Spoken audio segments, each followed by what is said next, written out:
আমার স্নেহের ছাত্র ও ছাত্রীরা, আজ আমি তোমাদের কোনি উপন্যাসের দ্বিতীয় পর্ব নিয়ে এসেছি। মন দিয়ে তোমরা আলোচনাটা শোনো। গঙ্গায় একটা কাঁচা আম ভেসে চলেছে ভাটার টানে। তিনজন সাঁতরাচ্ছে সেটাকে পাওয়ার জন্য। কোমর জলে দাঁড়িয়ে ২-৩টি বছর ১৪-১৫ ছেলে জল থাবড়ে হইচই করে ওদের তাতিয়ে তুলছে। সমানে সমানে ওরা যাচ্ছে, তিনটে মাথা দুধারে নাড়াতে নাড়াতে। কোনোই না ভেঙে সোজা হাতে বৈঠার মতো চালিয়ে ওরা আমটাকে তাড়া করেছে। হঠাৎ ওদের একজন একটু একটু করে এগিয়ে যেতে শুরু করলো, অন্য দুজনকে পিছনে ফেলে। তখনই চিৎকার উঠল, কোনি কোনি, অর্থাৎ কোনির নামে চিৎকার উঠল, অর্থাৎ কোনি এগিয়ে যাচ্ছে। পিছিয়ে পড়া দুজনও আরো গতি বাড়ালো। আমটা প্রায় প্রথম ছেলেটির মুঠোয় এসে গেছে। ছেলেটি নয়, যদিও মেয়ে, কোনি। হঠাৎ সে থমকে গেল, হাত ছুটছে কিন্তু এগোলো না। বার দুয়েক তার মাথাটা জলে ডুবলো। তারপর সে রাগে চিৎকার করে ঘুরে গিয়ে লাথি ছুড়ল। ততক্ষণে পিছন থেকে একজন ওকে অতিক্রম করে আমটা ধরে ফেলেছে। বিষ্ণুধর, গঙ্গার ঘাটে মালিশ করাতে আসা লোকটি, তিনি বললেন, পা টেনে ধরেছিল, ওই জন্যই সামনে যাওয়া মেয়েটি আমটাকে ধরতে পারেনি। লোকটি অর্থাৎ কিটির সিংহ, তিনি বলছেন। লোকটি হেসে চশমাটা খুলে ঝোলায় রাখলো আর ঘাটের বাইরের দিকে, সেখানে কয়েকজন উড়িয়া ব্রাহ্মণদের একজনের কাছে ঝোলাটা রেখে এসে লোকটা অতি সাবধানে, কারণ হচ্ছে চশমা তিনি খুলে রেখে এসেছেন, চশমা ছাড়া অসুবিধে হয় তার দেখতে। আর লোকটা অতি সাবধানে সিঁড়ি দিয়ে নামতে লাগলো। চশমা ছাড়া মনে হচ্ছে লোকটা যেন অন্ধ। জলের কিনারে কাদার ওপর তখন মারামারি হচ্ছে, একজনের সঙ্গে দুজনের, কোনির সঙ্গে বাকি দুজনের। কাদা ছিটোচ্ছে। লোকেরা বিরক্ত হয়ে গজগজ করতে করতে সরে গেল। ২-৩টি ছেলে ওদের চারপাশে ঘুরে ঘুরে উৎসাহ দিচ্ছে, মজা লাগছে তাদের, ভালো লাগছে। কেউ বলছে, ঠিক হ্যায়, চালা আরো জোরে। পা থেকে মাথার চুল কাদায় লেপা, কঞ্চির মতো সরু চেহারাটা, তার লম্বা দুটো হাত এলোপাথারি ডাইনে বাঁয়ে ঘোরাচ্ছে। অন্য দুজন সেই বিপজ্জনক বৃত্তের বাইরে কুঁজো হয়ে তাক করছে, কোনিকে আক্রমণ করার জন্য সুযোগ খুঁজছে। কেউ একজন বলে উঠল, ফাইট কোনি ফাইট, চালিয়ে যা বক্সিং। দুজনের একজন পিছন থেকে ঝাঁপিয়ে পড়লো ওর ওপর, ওর মানে কোনির ওপর। পড়ে গেল দুজনেই। সম্ভবত কে গেছে, ভাদু। তাই বলছে পাশ থেকে, এই এই ভাদু, চুল টানবি না কোনির, তাহলে কিন্তু আমরা আর চুপ করে থাকবো না। কোনির পিঠের ওপর বসা ভাদু চুল ছেড়ে দিয়ে দুহাতে কোনির মাথা ধরে কাদায় মুখটা ঘষে দেবার চেষ্টা করতে লাগলো। কোনি তখন পা ছুড়ল, কোমরে চার দিয়ে উঠবার চেষ্টা করলো। তারপর ঝটকা দিয়ে ভাদুর ডান হাতটা মুখের কাছে টেনে এনে কামড়ে ধরলো দুটো আঙুল। চিৎকার করে ভাদু লাফিয়ে উঠল। সঙ্গে সঙ্গে কোনি উঠে দাঁড়িয়ে ভাদুর উপর ঝাঁপিয়ে পড়লো। এবার কি হচ্ছে দেখো ঘটনা। কোনি বলছে, খুবলে নেবো তোর চোখ, বার কর আম। আমাকে চোবানো? পুঁতে রাখবো তোকে এই গঙ্গা মাটিতে, হয় আম দিবি, না হয় তোর চোখ নেব। অন্য পাতায় যাই।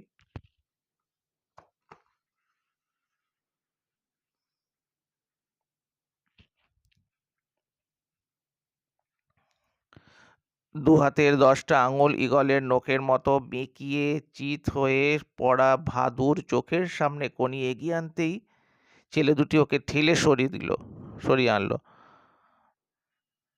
বলতে লাগলো, দেখো, কোনি বলতে লাগলো, ছেড়ে দে চন্ডু, হাত ছাড় কান্তি, শোধ নিয়ে ছাড়বো, আমাকে চোবানো। কোনির ঠোঁটের কোণে ফেনা, সামনের দাঁত হিংস্রভাবে বেরিয়ে রয়েছে। হিলহিলে লম্বা দেহটা সামনে পিছনে দুলছে, কেমন না কেউটের ফনার মতো। এই ভাদু, ও আম কোনির, বার করে দে, নয়তো সত্যিই চোখ তুলে নেবে কিন্তু।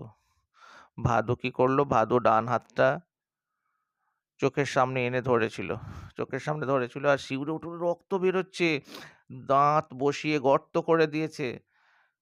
কনির হাত ছেড়ে দিয়ে কান্তি এগিয়ে এসে ভাদুর প্যান্টের পকেটে হাত ঢোকালো, কয়েকটা কাঁচা আম বের করে বড়টি বেছে নিয়ে কনির দিকে ছুঁড়ে দিল। সঙ্গে সঙ্গে কনি কি করলো, লুফে নিয়েই কনি কামড় বসালো, আর সঙ্গে সঙ্গে মুখে, মানে কি বলবো, বিকৃত মুখে, কেন টক আম তো, বিকৃত মুখে বলল, কি টক রে বাবা, মা গঙ্গাকে এমন আমও খেতে দেয়? বিস্ময় সূচক চিহ্ন আছে। আমটা সঙ্গে সঙ্গে কি করলো কনি, দেখো, জলে ছুঁড়ে দিয়ে সে মুখ থেকে ছিবড়ে ফেলতে ফেলতে ভাদুর কাছে এলো। ভাদুর হাত টেনে নিয়ে বলে, দেখি দেখি তো কেমন গর্ত হয়েছে।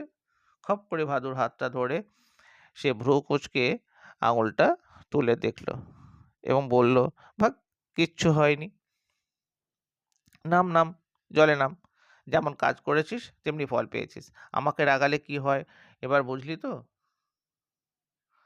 কয়েকটা ডুব দিয়ে লোকটি কোমর জলে দাঁড়িয়ে গামছা ঘষছিল পিঠে। লোকটি মানে ক্ষিতিশ সিংহের কথা বলা হচ্ছে। কানে এলো পাশের এক বৃদ্ধের আপন মনের গজগজানি। তার থেকেও এক বৃদ্ধ গজগজ করতে করতে চান করছে। তিনি বলছেন, জ্বালিয়ে মারে হতভাগারা, গঙ্গার ঘাটটাকে নোংরা করে রেখেছে হা ঘরে হা ভাতের দল, মা গঙ্গাকে উৎসর্গ করা আমি রাস্তায় বসে বেচবে। এটা আসলে তার পছন্দ না। জুটেছে আবার এক মেয়ে মদ্দানি, বাপ মাও কিছু বলে না। মেয়ে মদ্দানি বলতে এখানে কনিকে বোঝানো হচ্ছে। লোকটা আবার ডুব দিতে যাচ্ছিল, লোকটা মানে ক্ষিতিশ সিংহ আবার ডুব দিতে যাচ্ছিল, থেমে গিয়ে বৃদ্ধের দিকে তাকালো এবং জিজ্ঞাসা করল, মেয়ে মর্দানিকে? ক্ষিতিশ সিংহ সেই লোকটিকে, পাশের লোকটিকে জিজ্ঞাসা করছেন। লোকটা তখন বলছেন, কি আবার দেখতে পাননি? চোখ তো একজোড়া রয়েছে। লোকটা মুখ ফিরিয়ে অন্যদিকে তাকালো, চশমা ছাড়া ঝাপসাভাবে দেখলো ভাদুর হাত ধরে কনি টানাটানি করছে, আর কাদা মাখা কনির মধ্য দিয়ে এক একবার যেন একটা মেয়ে ফুটে ফুটে উঠছে, যেন ঘাড় পর্যন্ত ছাঁটা কাদা মাখা চুল মাথায় বসে আছে, প্যান্টে গোঁজা গেঞ্জি শরীরের সঙ্গে লেপ্টে দ্বিতীয় পরত চামড়া হয়ে আছে, দীর্ঘ সরু দেহ, সরু পা, সরু হাত, আর লোকটা ঠাউর করতে পারছে না কনি ছেলে কি মেয়ে। এমন সময় দুটো ঢেউ পরপর লোকটিকে ধাক্কা দিল। বিষ্টু তখন জলে নেমেছে। বিষ্ণুধর একদম জলে নেমে সরাসরি একদম ক্ষিতিশ সিংহের কাছে, যার সম্পর্কে এতক্ষণ রাগ প্রকাশ করছিল, একেবারে তার সামনে কৌতূহলী দৃষ্টিতে তার সামনে চলে এসেছে এবং তার সঙ্গেই প্রথম আলাপ চলছে। দেখো, আচ্ছা, আপনি যে বললেন না যে শরীরটাকে চাকর বানানো, সেটা কি ব্যাপার? ক্ষিতিশ সিংহ জবাবে বলছেন, সোজা ব্যাপার, লোহা চিবিয়ে খেয়ে হুকুম করবেন, হজম করো, পাকস্থলী হজম করবে। বলবেন, আপনার শরীরকে বলবেন 5 মাইল হাঁটিয়ে নিয়ে চলো, 5 জোড়া অমনি পৌঁছে দেবে। শখ হলো গাছের ডাল ধরে ঝুলবেন, হাত দুটো আপনাকে ঝুলিয়ে রেখে দেবে, এই সব আর কি। লোকটা জল থেকে উঠে আলতোভাবে মাটির ওপর দিয়ে হেঁটে সিঁড়িতে দাঁড়ালো, কেননা চশমা ছাড়া তো, তাই আস্তে আস্তেই তাকে হাঁটতে হচ্ছে। ভিজে গামছাটা নিংড়ে পায়ে লাগা মাটি ধুয়ে গঙ্গার দিকে তাকালো, ঝাপসাভাবে দেখলো, সেই চশমা ছাড়া তাই ঝাপসাভাবে দেখলো পাড়ের কাছে জলে কিলবিল করছে মানুষ, তার মধ্যে কনিকে চিনে নেওয়া সম্ভব হলো না। অন্য পাতায় যাই।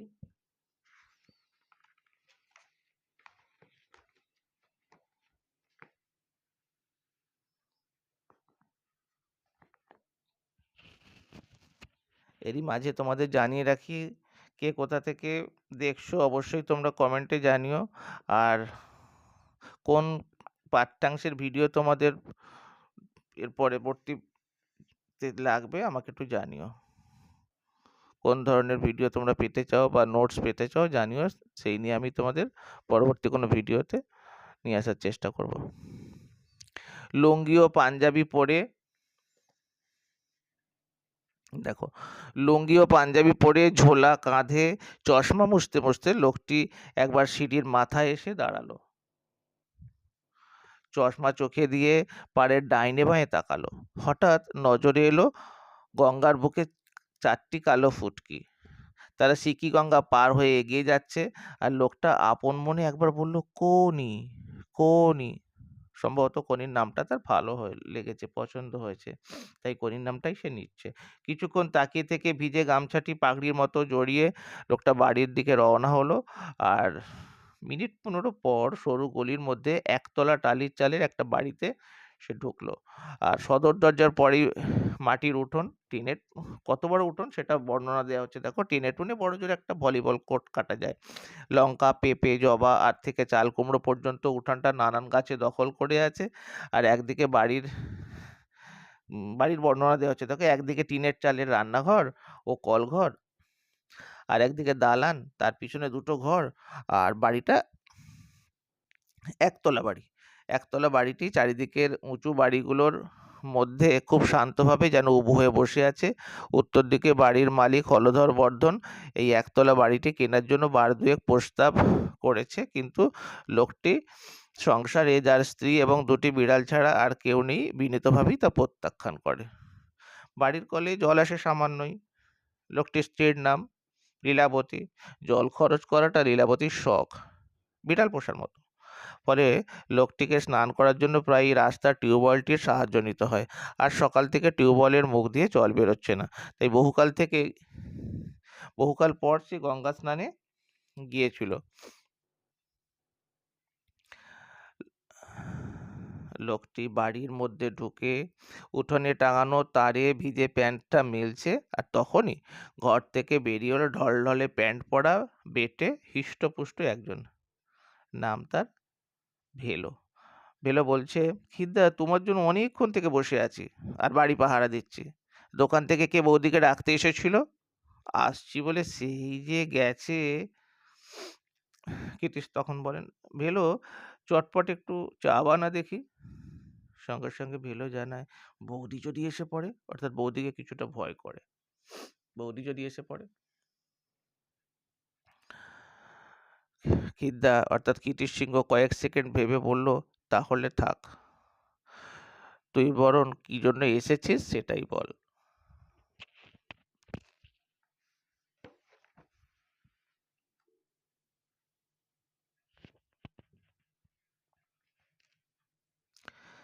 ভেলো জানায় বা জিজ্ঞাসা করে, ক্লাবের আজকের মিটিংয়ে যাবে নাকি? কৃতিশ সিংহ বলেন সঙ্গে সঙ্গে, নিশ্চয়ই যাব। ছেলেরা খাটবে না, ডিসিপ্লিন মানবে না, জলে নেমে শুধু ইয়ার্কি ফাজলামো করবে। আর এই সব ছেলেদের ক্লাব থেকে বেরিয়ে যেতে বলাটা কি এমন দোষের? একজনও কি তাই নিয়ে কিছু ভাবে?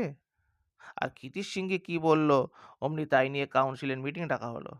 না, ভেলো তখন বলে, না সেই জন্য তো নয়, আসলে কি যে হরিচরণদা আর তার গ্রুপটির রাগ আছে তোমার ওপর, আর ওরাই তো শ্যামল আর গোবিন্দকে উস্কে তোমার এগেনস্টে চার্জ জানিয়েছে, অভিযোগ আনিয়েছে। কৃতিশ তখন জানান, হ্যাঁ সে তো আমি জানি। হরিচরণের বহুদিনের ইচ্ছে চিফ ট্রেনার হওয়ার, প্রধান প্রশিক্ষক হওয়ার জুপিটার সুইমিং ক্লাবের। আর আমাকে বলেও ছিল গত বছর, আমাকে মানে কৃতিশ সিংহকে বলেছিল হরিচরণ। তো কৃতিশ সিংহ তখন কি বলেছিলেন যে, আমি তখন বলেছিলাম, মানে হরিচরণ, একটা চ্যাম্পিয়ন শুধু খাওয়া দাওয়া আর ট্রেনিং দিয়েই হয় না রে, তৈরি করা যায় না রে। তার মন মেজাজ বুঝে তাকে চালাতে হয়। ট্রেনারকে মনস্তাত্ত্বিক হতে হয়, তার মানে কমন সেন্স প্রয়োগ করতে, অর্থাৎ যে যেমন ছাত্র তাকে তেমনভাবে ট্রেনিং দিতে হয়। তো গুরুকে শ্রদ্ধেয় হতে হবে শিষ্যের কাছে। শুধু কথা, কাজ আর উদাহরণ দিয়ে মনের মধ্যে আকাঙ্ক্ষা, বাসনা জাগিয়ে তুলতে হবে, তাকে মোটিভেট করতে হবে। এসব তোর দ্বারা সম্ভব নয়। তুই তো শুধু চেঁচামেচি আর গালাগালি করেই খাটাতে চাস। চিফ ট্রেনার হওয়া তোর কম্ম নয়। তো সেই কথা শুনে ভেলো বলে, খিদ্দা তোমার এই লেকচার দেওয়ার বদ অভ্যেসটা ছাড়ো। এক কথায় যেখানে কাজ হয় তুমি সেখানে 10 কথা বলো। আর হরিচরণদাকে অত কথা বলার কি দরকার ছিল? যাকগে, তুমি আজ মিটিংয়ে যেও না, কেননা ওরা ঠিক করেছে তোমাকে অপমান করবে। সঙ্গে সঙ্গে সেই কথা শুনে কৃতিশ সিংহ বলেন, করবে। এই বলে কৃতিশ তার পায়ে মাথা ঘষায় ব্যস্ত বিশু হচ্ছে তার পোষা বিড়াল, বিশুকে কোলে তুলে নিয়ে গলা চুলকে দিতে লাগলো, আর চোখ বুজে বিশু ঘর ঘর করে শব্দ করতে লাগলো। ভেলো তখন জানতে চায়, তাহলে তুমি যাবেই, সিদ্ধান্ত নিয়েই ফেলেছো। নেমে যাওয়া প্যান্ট এবং কণ্ঠস্বর হ্যাঁচকা দিয়ে টেনে তুলে ভেলো বলল। ক্ষিতীশ ঘরের দিকে যেতে যেতে অস্ফুট বলল, হুম। এমন সময় বাড়িতে ঢুকলো লীলাবতী সিংহ। তার বিবরণ দেওয়া হচ্ছে, দেখো, অতি ছোট্টখাট্ট গৌরবর্ণা, ছোট্টখাটো মানে বেটে, আর হাইটে কম, গৌরবর্ণা মানে ফর্সা আর গম্ভীর প্রকৃতির। পায়ে তার চটি, হাতে তার ছাতা, আর দুজনের দিকেই তাকিয়ে অবশেষে ভেলোকে বলল, বেলা হয়েছে অনেক, 4টি ভাত খেয়ে যেও। ভেলোর হঠাৎ যেন কাণ্ডজ্ঞান ফিরে এলো। ঘড়ি দেখেই ব্যস্ত হয়ে বলল, না না বৌদি, ইস বড্ড দেরি হয়ে গেল, বাড়িতে ভাত নিয়ে বসে আছে, আমি এখন যাই। আর খিদ্দা, তোমার কিন্তু না গেলেই ভালো। ভেলো চলে যেতে লীলাবতী প্রশ্ন করলো ক্ষিতীশকে, না গেলেই ভালো মানে? সঙ্গে সঙ্গে ক্ষিতীশ সেই প্রশ্নের উত্তরে জানায়, আজ ক্লাবের একটা মিটিং আছে, আর ও বলছে আমাকে নাকি কেউ অপমান করবে যাতে ক্লাব ছেড়ে বেরিয়ে যাই। সেই কথা শুনে লীলাবতী উত্তর দেয়, তাহলে তো ভালোই হয়, ক্লাব ক্লাব করে তো আর কোনোদিন ব্যবসা দেখলে না, আমি মেয়ে মানুষ, আমাকেই কিনা দোকান দেখতে হয়, নেহাত ছেলেপুলে নেই, তাই ক্লাব যদি তাড়ায় তো তাহলে আমি বেঁচে যাই। লীলাবতী রান্নাঘরে ঢুকলো, কারণ রান্না করতে হবে তাকে। ক্ষিতীশ বিষণ্ণ চোখে দালানে বসে বিশুর মাথায় আনমনে হাত বোলাতে লাগলো। এই সময় খুশি, অন্য একটি বিড়াল, খুশি ঘর থেকে বেরিয়ে এলো। ডন দিয়ে হাই তুলে ধীরে ধীরে সে চামড়ের মতো কালো লেজটি উঁচিয়ে রান্নাঘরের দিকে গেল, ক্ষিতীশের দিকে একবার আর চোখে তাকিয়ে। কই এসো, রান্নাঘর থেকে ডাক এলো। রান্না হয়ে গেছে, খাবার প্রস্তুত। লীলাবতী ডাকছেন ক্ষিতীশ সিংহকে। ক্ষিতীশ অস্বাভাবিক গম্ভীর মুখে গিয়ে ভাত খেতে বসলো। খাবার আয়োজন খুবই সামান্য, রান্না হয় কুকারে, আর প্রায়ই সব সিদ্ধ। তবে এটা খরচ, সময় এবং শ্রম সংক্ষেপের জন্য নয়। ক্ষিতীশ বিশ্বাস করে, মনে রাখো এর কথাগুলো, বাঙালিয়ানা রান্নায় স্বাস্থ্য রাখা চলে না। অর্থাৎ আমরা যে তেল ঝাল মশলা দিয়ে রান্না করি, যেটা আমাদের সুস্বাদু হয়, সেটা খেলে নাকি স্বাস্থ্যের 12টা বেজে যায়, এতে নাকি পেটের 12টা বেজে যায়। সেই জন্যই বাঙালিরা নাকি শরীরে তাগত পায় না, শক্তি পায় না, জোর পায় না, কোনো খেলাতেই নাকি বেশি দূর উঠতে পারে না।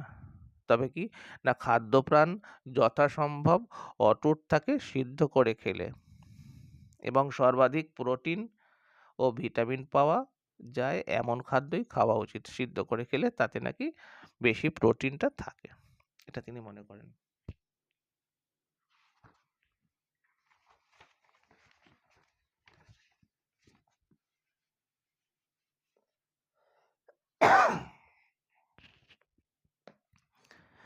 প্রথম দিকে লীলাবতী প্রথম দিকে লীলাবতী বিদ্রোহী হয়েছিল, এই লাইনটা তুলে প্রশ্ন আছে, 5 নম্বরের প্রশ্ন, দাগ দিয়ে রাখো তোমরা। প্রথম দিকে লীলাবতী বিদ্রোহী হয়েছিল সর্ষে বাটা, শুকনো লঙ্কা বাটা, 5 ফোড়ন, জিরে, ধনে প্রভৃতি বস্তুগুলি রান্নার ব্যবহারের সুযোগ হারিয়ে, এমনকি তুমুল ঝগড়া এবং 3 দিন অনশন সত্যাগ্রহেও কাজ হয়নি। তুমুল ঝগড়া হয়েছিল ক্ষিতীশ সিংহের সঙ্গে, 3 দিন তিনি না খেয়েছিলেন, তাতেও কিন্তু ক্ষিতীশ সিংহ এক বিন্দু টলেনি। তবে ক্ষিতীশ তার সিদ্ধান্তে গোয়ারের মতো অটল থাকে। তার এক কথা, শরীরের নাম মহাশয়, এটাও দাগ দিয়ে রাখতে পারো, শরীরের নাম মহাশয়, যা স্বভাবে তাই সয়, অর্থাৎ আমরা যেমন অভ্যাস করব তেমন হবে। অবশেষে লীলাবতী সপ্তাহে একদিন সর্ষে ও লঙ্কা বাটা ব্যবহারের অনুমতি পায়, শুধুমাত্র নিজের খাবারের জন্য। ক্ষিতীশ সিংহ খাবেন না। আচ্ছা, ক্ষিতীশ কখনো যজ্ঞী বাড়ির নিমন্ত্রণেও যায় না। ক্লাবের ছেলে মেয়েদের সেই কথাই তিনি প্রায় শোনান, যে ডাক্তার রায় বলতেন, ডাক্তার রায় মানে বিধানচন্দ্র রায়, বিয়েবাড়ির নিমন্ত্রণে, বিয়েবাড়ির এক একটা নিমন্ত্রণ খাওয়া মানে এক এক বছরের আয়ু কমে যাওয়া। তিনি নাকি বড় খাঁটি কথা বলে গেছেন, তিনি মানে বিধানচন্দ্র রায় এ কথা বলে গেছেন। ক্ষিতীশ কথা না বলে খাওয়া শেষ করলো। খাওয়ার সময় তিনি কথা বলেন না, পছন্দ করেন না। ও যে রাগ করেছে লীলাবতী বুঝতে পেরেছে, বলল, ক্লাব, হ্যাঁ, লীলাবতী জিজ্ঞাসা করছেন, ক্লাব থেকে তাড়াবে কেন? কেন কেন তুমি কি দোষ করেছো? কি দোষ করেছো তুমি? কীর্তিসিংহ পাল্টা প্রশ্ন করলো, আচ্ছা তুমি আবার এখন দোকানে গিয়েছিলে কেন? লীলাবতী জানাচ্ছেন, গ্রে স্ট্রিটে টার্মলাইন ঘেঁষে এক না একটু তথ্য জানানো হচ্ছে, লেখক জানাচ্ছেন গ্রে স্ট্রিটে টার্মলাইন ঘেঁষে একফালি ঘরে দোকানটি, নাম প্রজাপতি, আগে ছিল সিনহা টেলারিং। সিনহা বলতে কীর্তিসিংহ সেই পদবী দিয়ে নাম, সিনহা টেলারিং। দুটো দর্জি দুটো দর্জিতে জামা প্যান্ট তৈরি করতো, আর দেয়াল আলমারিতে কিছু কি বলবো সিনথেটিক কাপড় ছিল। ক্ষিতীশ তখন দোকান চালাতো। দিনে ২ ঘন্টার বেশি বসতো না দোকানে। দুপুর বাদে তাকে সর্বদাই পাওয়া যেত জুপিটার সুইমিং ক্লাবে। আর তারপর একদিন সে আবিষ্কার করলো যে আলমারির কাপড় অর্ধেকের বেশি অদৃশ্য হয়ে গেছে। দোকানের ভাড়া ৪ মাস বাকি, লাভের বদলে লোকসান চলছে। আর তখনই লীলাবতী হস্তক্ষেপ করে, মানে দোকানে হাত দেয়, দোকানের দায়িত্ব নেয়। টেলারিং ডিপ্লোমা প্রাপ্ত ২টি মহিলাকে নিয়ে এসে দোকানটিকে ঢেলে সাজায় নিজের গয়না বাঁধা দিয়ে। আর তখনই তিনি দোকানের নাম দেন প্রজাপতি। পুরুষদের পোশাক তৈরি বন্ধ করে দিয়ে শুধুমাত্র মেয়েদের পোশাক আর বাচ্চার পোশাক তৈরি করে। দোকানে পুরুষ কর্মচারী নেই এবং ৪ বছরে, এটাও দাগ দিয়ে রাখো, ৪ বছরের মধ্যেই প্রজাপতি ডানা মেলেছে। ৫ নম্বরের প্রশ্ন এখান থেকে আছে। আর আগে ৩ দিনে ব্লাউজ তৈরি করে দেয়া হতো, এখন ১০ দিনের আগে সম্ভব হচ্ছে না। অর্থাৎ বুঝতে পারছো কাজের চাপ বেড়েছে। লীলাবতী তার গয়নাগুলির অর্ধেকটাই ফিরিয়ে আনতে পেরেছেন। যাই হোক, এখন তো আর জায়গায় কুলোয় না। মানে ওই ছোট দোকান ঘরে হবে না, বড় দোকান ঘর দরকার। তাই আমি বড় ঘর খুঁজছি। হাতিবাগানে মোড়ে একটা খোঁজ পাওয়া গেছে, খদ্দেরের বাড়ি আমাদের এক খদ্দেরের বাড়ি। অর্থাৎ ওই দোকানে জামা কাপড় করাতে এসে খোঁজ পেয়েছেন। বাড়ির গিন্নি এসেছিল মেয়ের ফ্রক করাতে। তোমাদের বলে রাখি, আসলে ওই বিষ্ণুধর, সেই বিষ্ণুধরের স্ত্রীর কথা এখানে বলা হচ্ছে। তাই গেছিলুম বলতে। লীলাবতী এঁটো থালাটা টেনে নিয়ে ভাত বেড়ে ডাল মাখতে মাখতে বলল এই কথাগুলো, যে হাতিবাগানে মোড়ে একটা ঘর পাওয়া গেছে, সে ঘর দেখতে গিয়েছিলাম। যাই হোক, ক্ষিতীশের প্রবল আপত্তি তার খাওয়ার থালায় লীলাবতীর খাওয়ায়। এটা নাকি আনহাইজেনিক, মানে অস্বাস্থ্যকর। এইসব কুসংস্কারই নাকি বাঙালি যাত্রা গোল্লায় গেল। এই বলে ক্ষিতীশ তর্কাতর্কিও শুরু করেছিল। কিন্তু লীলাবতী যখন অতিরিক্ত ঠান্ডা স্বরে বলল, এটা আমার ব্যাপার, মাথা ঘামিও না, তখন মুহূর্তে বুঝে যায় কথা বাড়ালে তাকেই গোল্লায় বসতে হবে। তবে ক্ষিতীশ তার প্রতিবাদ জানিয়েই যাচ্ছে। লীলাবতী খাওয়ার সময় সে কখনোই তার সামনে থাকে না। শোবার ঘরে এরপর খাওয়া দাওয়ার পর বিশ্রাম, তাই শোবার ঘরের দেওয়ালে ক্ষিতীশের বাবা মা, ধ্যানমগ্ন মহাদেব, কুরুক্ষেত্র অর্জুনের সারথি শ্রীকৃষ্ণ, ম্যাগাজিন থেকে কেটে বাঁধানো মেডেল, গলায় ডন সোলান্ডার ও ভিক্টি স্ট্যান্ডে দুহাত তুলে দাঁড়ানো ডন ফ্রেজারের ছবি পাশাপাশি টাঙানো আছে। আর সাধারণত যা থাকে আর কি, খাট, আলমারি, বাক্স, আলনা, টুকিটাকি সাংসারিক জিনিস আছে। পাশের ঘরে বই, ম্যাগাজিন, একটা তক্তপোষ, আর তার নিচে ট্রেনিং এর জন্য রবারের দড়ি, স্প্রিং, লোহা ছাড়া আর কিছুই তেমন নেই। এই ঘরে ক্ষিতীশ দুপুরে ১ ঘন্টা করে ঘুমান। আর পাখা নেই, আবার বিছানাও নেই। ওর মতে চ্যাম্পিয়ন হতে গেলে শুধু শিষ্যকেই নয়, গুরুকেও কঠোর জীবনযাপন করতে হবে। যদিও তার এখন কোনো শিষ্য নেই। তক্তপোষে শুয়ে চোখ বুজে ক্ষিতীশ দীর্ঘশ্বাস ফেলল।